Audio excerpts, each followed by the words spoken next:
இன்னும் ஒரு சில நிமிடங்களில், மணித்தியாலங்கள், நாட்கள் இதெல்லாம் தாண்டி இன்னும் ஒரு சில நிமிடங்களில் நம்ம எல்லாரும் எதிர்பார்த்த ஜோசப் விஜய் அவர்கள் வந்து முதலமைச்சரா ஆக போறாரு. இப்போ வந்து பாத்தீங்கன்னு சொன்னால், இந்தியாவுல தமிழ்நாட்டுல நேரு விளையாட்டு அரங்குல 5000 பேர் வரக்கூடிய இப்படியான விளையாட்டு அரங்குல தான் பதவி பிரமாணம் செய்து வைக்க போறாங்க. இப்ப வந்து பாத்தீங்கன்னு சொன்னா ஆளுநர் வந்திருந்தாரு. ஆளுநரை விஜய் வந்து பொன்னாடை போர்த்து கூட்டி வந்த இந்த விஷயத்தை கூட நம்ம பார்க்கக்கூடிய இருந்தது. அது மட்டும் இல்லாம பாத்தீங்கன்னு சொன்னா இந்த ஸ்டேடியம்ல பேக்ரவுண்ட் வந்து ஒரு மிகப்பெரிய மஞ்சள் நிறத்துல அதுல வந்து ஜோசப் விஜய் அவர்கள் என்று ஹைலைட் பண்ணப்பட்டு அந்த பேக்ரவுண்ட் வந்து இருந்தது. அது மட்டும் இல்லாம பாத்தீங்கன்னு சொன்னால் ஒட்டுமொத்தமாக எல்லாருடைய எதிர்பார்ப்புக்கும் மத்தியில் தமிழ்நாட்டில் 14வது முதலமைச்சராக ஜோசப் விஜய் அவர்கள் வந்து இன்றைக்கு இன்னும் ஒரு சில நிமிடங்கள்ல பதவி பிரமாணம் பண்ண போறாரு. இதை வந்து ஆளுநர் வந்து பண்ணி வைக்க போறாரு. அது மட்டும் இல்லாம இணைய எம்எல்ஏ அவர்கள் வந்து அவங்களுடைய எம்எல்ஏ பதவிகளை வந்து ஏற்க போறாங்க. இப்படி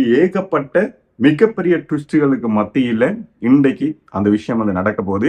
இதுக்கிடையில பாத்தீங்கன்னா ஏகப்பட்ட பிரச்சனைகள் இருந்தது. 108 ஆசனங்களை கொண்ட மிகப்பெரிய ஒரு தனி கட்சியா இருந்தாலும் இப்பொழுது ஒரு சில கட்சிகளுடைய ஆதரவின் மூலமாக முதலமைச்சராக ஜோசப் விஜய் அவர்கள் வந்து தமிழ்நாட்டுக்கு வரப்போறாரு.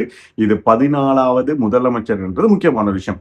சோ இப்படி வந்து ஒட்டுமொத்த மக்களுடைய ஆதரவோட அதாவது இந்தியாவில் பாத்தீங்கன்னு சொன்னால் 2 கட்சிகள், மிகப்பெரிய 2 கட்சிகள் வந்து கிட்டத்தட்ட நிறைய வருஷங்களுக்கு பிறகு அந்த கட்சிகளை உடைச்சு ஒரு தனி கட்சியாக ஆரம்பிக்கப்பட்டு 2024 2 வருடங்களுக்குள்ள ஒரு மிகப்பெரிய வரலாற்று சாதனையை படைச்சிருக்குன்னா நம்ம சொல்லணும். ஸோ இது வந்து ஒட்டுமொத்தமாக தமிழ்நாட்டில் இருக்கிற மக்கள் வந்து ஒரு புதிதான ஒரு கட்சியை வந்து, அதாவது புதிதான ஒரு ஆட்சியை வந்து அவங்க விரும்புறாங்கன்ற விஷயத்தை இந்த மாற்றத்தின் மூலமாக நம்ம அறிய முடியுது.